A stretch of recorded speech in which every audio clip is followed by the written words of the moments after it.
Breaking news చూస్తున్నాం. ప్రపంచ పర్యావరణ దినోత్సవం సందర్భంగా పర్యావరణ పరిరక్షణపై ప్రజల్లో అవగాహన పెంచేందుకు ముఖ్యమంత్రి చంద్రబాబు నాయుడు ప్రత్యేక కార్యక్రమానికి శ్రీకారం చుట్టనున్నారు. ఇందులో భాగంగా ఇవాళ విశాఖపట్నం పర్యటనకు వెళ్లనున్న ఆయన అక్కడ సైకిల్ యాత్ర చేపట్టి పర్యావరణ హిత జీవన శైలి అవసరాన్ని ప్రజలకు తెలియజేయనున్నారు. ఉదయం 10 గంటలకు విశాఖలోని ఏయూ ఇంజనీరింగ్ కాలేజ్ గ్రౌండ్స్ కు చేరుకుని ప్రపంచ పర్యావరణ దినోత్సవాన్ని పురస్కరించుకుని నెట్ జీరో కార్యక్రమంలో భాగంగా మొక్కను నాటుతారు. అనంతరం సైకిల్ పై ప్రయాణించి బీచ్ రోడ్లోని నోవోటల్ హోటల్లో జరగనున్న national sea food exports work shop కు సీఎం హాజరవుతారు. ఈ సదస్సుకు కేంద్ర మంత్రులు పీయూష్ గోయల్, చిరాగ్ పాస్వాన్, రాజీవ్ రంజన్ సింగ్, జార్జ్ కురియన్, ఎస్పీ సింగ్ బఘేల్ తదితరులు హాజరు కానున్నారు.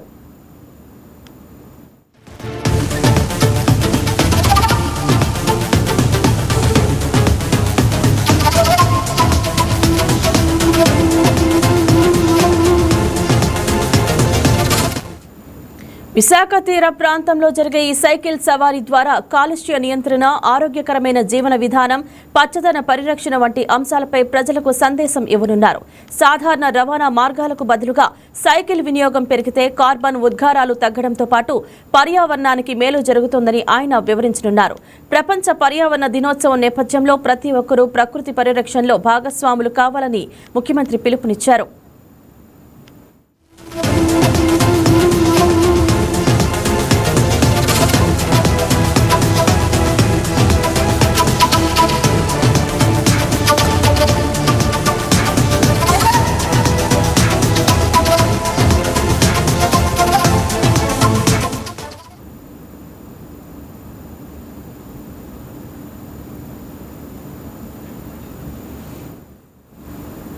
సైకిళ్లు, ఈ సైకిళ్లు ఉపయోగిస్తూ పర్యావరణానికి మద్దతు ఇవ్వాలని, అదే సమయంలో ఒక్కొక్కరు కనీసం ఒక మొక్కను నాటాలని సూచించారు. తన విశాఖ పర్యటనలో ప్రజల్లో పర్యావరణ చైతన్యం పెంచడమే ప్రధాన లక్ష్యమని చంద్రబాబు తెలిపారు. ఈ కార్యక్రమానికి ప్రజలు, యువత, స్వచ్ఛంద సంస్థలు పెద్ద సంఖ్యలో సహకరించి విజయవంతం చేయాలని ఆయన కోరారు. పర్యావరణ పరిరక్షణ అనేది కేవలం ప్రభుత్వ బాధ్యత మాత్రమే కాకుండా ప్రతి పౌరుడి కర్తవ్యమని ఆయన పేర్కొన్నారు. ప్రకృతిని కాపాడుకోవడం ద్వారా భవిష్యత్తు తరాలకు మంచి వాతావరణాన్ని అందించవచ్చునని అభిప్రాయపడ్డారు. ఈ సందర్భంగా నిర్వహించే జాతీయ స్థాయి వర్క్ షాప్ కు ముఖ్యమంత్రి నేరుగా సైకిల్ పై చేరుకోనున్నారు. పర్యావరణ అనుకూల చర్యలను ప్రోత్సహించడంలో తాను ముందుండి ఆదర్శంగా నిలవాలని భావిస్తున్నట్లు తెలుస్తోంది. సైకిల్ వినియోగం వల్ల ఇంధన వినియోగం తగ్గడంతో పాటు ఆరోగ్య ప్రయోజనాలు కూడా లభిస్తాయని ఆయన చెబుతున్నారు. భూమిని మన ఇల్లుగా భావించి సంరక్షించాల్సిన బాధ్యత అందరిపైన ఉందన్నారు.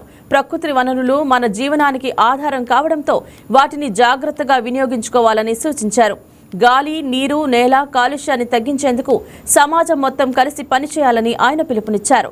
పచ్చదనాన్ని పెంపొందించడం, సహజ వనరులను కాపాడుకోవడం, ఇంధనాన్ని పొదుపుగా వినియోగించడం ద్వారా మెరుగైన భవిష్యత్తును నిర్మించవచ్చునని పేర్కొన్నారు. ప్రపంచ పర్యావరణ దినోత్సవం సందర్భంగా ప్రతి ఒక్కరూ ఒక మొక్క నాటి ప్రకృతి సంరక్షణకు తమ వంతు బాధ్యత నిర్వర్తించాలని చంద్రబాబు కోరారు. ఇదే అంశం గురించి మరింత సమాచారం వైజాగ్ నుంచి మా కరెస్పాండెంట్ దుర్గాప్రసాద్ ఫోన్ ద్వారా అందిస్తారు. గుడ్ మార్నింగ్ దుర్గాప్రసాద్, చెప్పండి, విశాఖలో జరగనున్న ప్రపంచ పర్యావరణ దినోత్సవ కార్యక్రమాల ప్రత్యేకత ఏమిటి? Good morning Indraja. ముఖ్యమంత్రి నారా చంద్రబాబు నాయుడు ఉదయం 8:30 నుంచి పర్యటన మొదలు కానుంది. తాడేపల్లి నుంచి ఆయన ఉదయం 8 గంటలకి హెలికాప్టర్ ద్వారా బయలుదేరి 10 గంటలకి ఆంధ్ర యూనివర్సిటీ ఇంజనీరింగ్ తెలిబడి ప్రాంతానికి చేరుకోనున్నారు. అక్కడ 10 గంటల 10 ప్రాంతంలో ఆయన పబ్లిక్ ఇంటరాక్షన్ ఉంటుంది. దాని తర్వాత ఇంజనీరింగ్ కాలేజీ నుంచి ఈ సైకిల్ ద్వారా తన పర్యటన ప్రారంభించింది. ఏదైతే పర్యావరణాన్ని కాపాడాలని చెప్పేసి ఒక ప్రత్యేక సూచన చేస్తూ ప్రజలకు అవేర్నెస్ కల్పిస్తూ ప్రపంచ పర్యావరణ దినోత్సవం పురస్కరించుకొని ఈరోజు విశాఖలో తన పర్యటన సైకిల్ ద్వారా పర్యటించినారు. ప్రథమంగా పర్యావరణ పరిరక్షణ భాగంగా ముఖ్యమంత్రి నారా చంద్రబాబు నాయుడు పిలుపు ఇవ్వడం జరిగింది. నిన్న ట్విట్టర్ ద్వారా ఏ విధంగా విశాఖలో తన పర్యటన కొనసాగుతుంది, ప్రపంచ పర్యావరణ దినోత్సవం పురస్కరించుకుని ఏ విధంగా ప్రజల్లో చైతన్యం కలిగించాలి, అవేర్నెస్ ఎలా కల్పించాలని సూచిస్తూ ఆయన పాటిస్తూ కూడా ఈ రోజు తన పర్యటన ప్రారంభించే దిశగా అడుగులు వేయనున్నారు.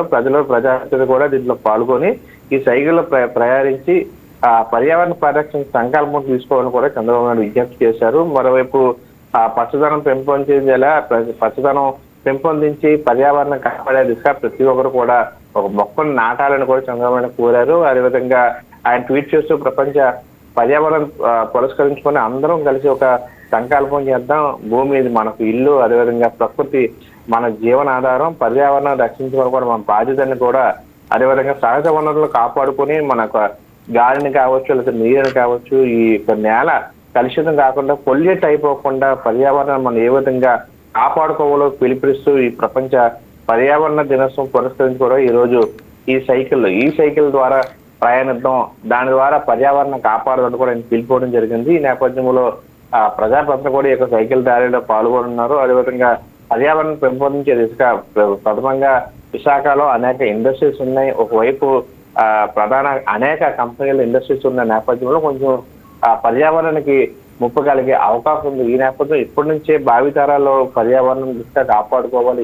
ఈ నేపథ్యంలో మనం ఏ విధంగా పొల్యూట్ అవ్వకుండా, ఏ విధంగా భావితరాలకి హాని కలగకుండా ఉండాలంటే ఏ విధంగా మనం చెట్లు నాటాలి, దాన్ని ఏ విధంగా పెంపొందించుకోవాలి, కాలుష్యం నుంచి దాన్ని నివారించాలంటే ఏ విధంగా చర్యలు తీసుకోవాలన్న దాని మీద కూడా పూర్తి స్థాయిలో అధికారులకి, విద్యార్థులకి, భావితరాలకి అవగాహన కల్పించాలని చెప్పేసి ఆయనే నేరుగా ఈ సైకిల్ ద్వారా ప్రయాణిస్తూ ప్రజల్లో చైతన్యం కల్పించే దిశగా ఆయన అడుగు వేరున్నారు. మరోవైపు ఒక సెమినార్ కూడా జరుగుతూ ఉంది. ఆ సెమినార్ కూడా నేరుగా ఆయన ఏదైతే సముద్ర ఆహార ఉత్పత్తులకు సంబంధించి ఎగుమతులతో జాతీయ నేషనల్ వైడ్ వర్క్షాప్ జరుగుతుంది. ఈ వర్క్షాప్ లో కేంద్ర మంత్రులు పాల్గొనున్నారు. ఈ వర్క్షాప్ కి నేరుగా ఆయన హెలిప్యాడ్ ద్వారా దిగిన తర్వాత సైకిల్ ద్వారా ప్రయాణం చేసి అక్కడ ఏదైతే ఈ ఫిషరీ డిపార్ట్మెంట్ నుంచి కేంద్ర ఫిషరీ డిపార్ట్మెంట్ మత్స్యశాఖ ఆధ్వర్యంలో జరుగుతున్న ఈ వాణిజ్య పరిశ్రమలో, అదేవిధంగా మంత్రిత్వ శాఖకు సంబంధించి ఈ ఆహారం సంబంధించిన ప్రాసెసింగ్ పరిశ్రమకు సంబంధించి ఈ జూన్ 5-6 తేదీలు విశాఖలో ఈ రొమాటోలో వర్క్షాప్ జరుగుతూ ఉంది. అంటే ఈ రోజు రేపు ఈ 2 రోజుల పాటు జాతీయ వర్క్షాప్ ఆహార ఉత్పత్తులు వస్తుంది. ప్రథమంగా సముద్ర ఆహార ఉత్పత్తులు ఎగుమతులు ఏ విధంగా ప్రోత్సాహం అందించాలి, దాని విరివేటి, దాని ఆధారిత ఉత్పత్తులకు సంబంధించి అంతర్జాతీయ ప్రమాణాలు, అదేవిధంగా ట్రెసిబిలిటీ వ్యవస్థలు, సర్టిఫికేషన్, స్టార్టప్ కంపెనీలు, సూక్ష్మ చిన్న మధ్య తరహా పరిశ్రమలకు సంబంధించి ఏ విధంగా ప్రభుత్వం ప్రోత్సాహాన్ని అందించాలని చెప్పేసి కూడా జాతీయ లెవెల్లో వర్క్షాప్ జరుగుతుంది. దీనికి సంబంధించి కేంద్ర మంత్రులు కూడా కేంద్ర వాణిజ్య పరిశ్రమ శాఖ మంత్రి పీయూష్ గోయల్ నిన్నే విశాఖ చేరుకున్నారు. దీనికి సంబంధించి ఆయన అధ్యక్షత జరిగే ఈ కార్యక్రమానికి ముఖ్యమంత్రి నారా చంద్రబాబు నాయుడు కూడా ముఖ్య అతిథిగా పాల్గొన్నారు. ఈ కార్యక్రమానికి నేరుగా ఆయన సైకిల్ ద్వారా ప్రయాణించి సైకిల్ తొక్కుతూ ప్రజల వైపు చైతన్యం కల్పిస్తూనే మరోవైపు ఈ వర్క్షాప్ లో ఆయన పాల్గొని ఈ మత్స్యశాఖ సంబంధించి నిర్వహించి ఈ వర్క్షాప్ ద్వారా మత్స్య సిబ్బందికి మత్స్య నమ్ముకొని వ్యాపారం చేసిన ఆ ఎగుమతిదారులు కావచ్చు, మత్స్యకారులు కావచ్చు, వారిలో కూడా చైతన్యం కల్పిస్తూ ప్రభుత్వం వారికి ఏ విధంగా ఈ ఇండస్ట్రీకి ప్రథమంగా ఈ సూక్ష్మ చిన్న సంబంధించిన ఇండస్ట్రీకి ప్రభుత్వం ఏ విధంగా ప్రోత్సాహం అందిస్తుంది, వాళ్ళకి ఏ విధంగా ఎన్డీఏ ప్రభుత్వం సపోర్ట్ గా ఉంది, వాళ్ళకి ప్రభుత్వం ఎటువంటి సహాయం అందాలి, వారికి ఎటువంటి ఈ డెవలప్మెంట్ కావాలన్నా ప్రభుత్వం ఎటువంటి ప్రోత్సాహం అందించడానికి సిద్ధంగా ఉంది అనే అనేక అంశాల మీద కూడా ఈ వర్క్షాప్ నిర్వహిస్తున్నారు. ఈ వర్క్షాప్ లో కూడా ఆయన కొన్ని కీలక వ్యాఖ్యలు చేసే అవకాశం ఉంది. ఎదురుగా రైట్ దుర్గాప్రసాద్, ఈ కార్యక్రమంలో అధికారులు పాల్గొంటున్నారా, ఇతర ప్రముఖులు అధికారులు పాల్గొంటున్నారా?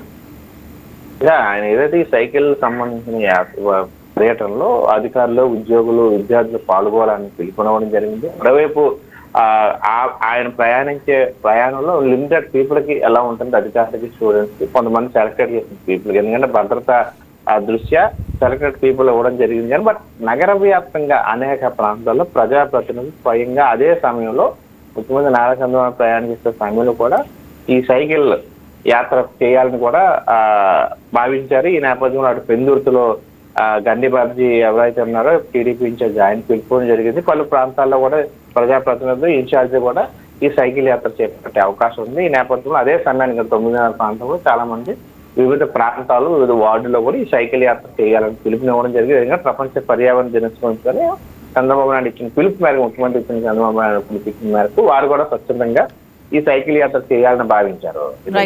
Right Durgaprasad, thank you. Right.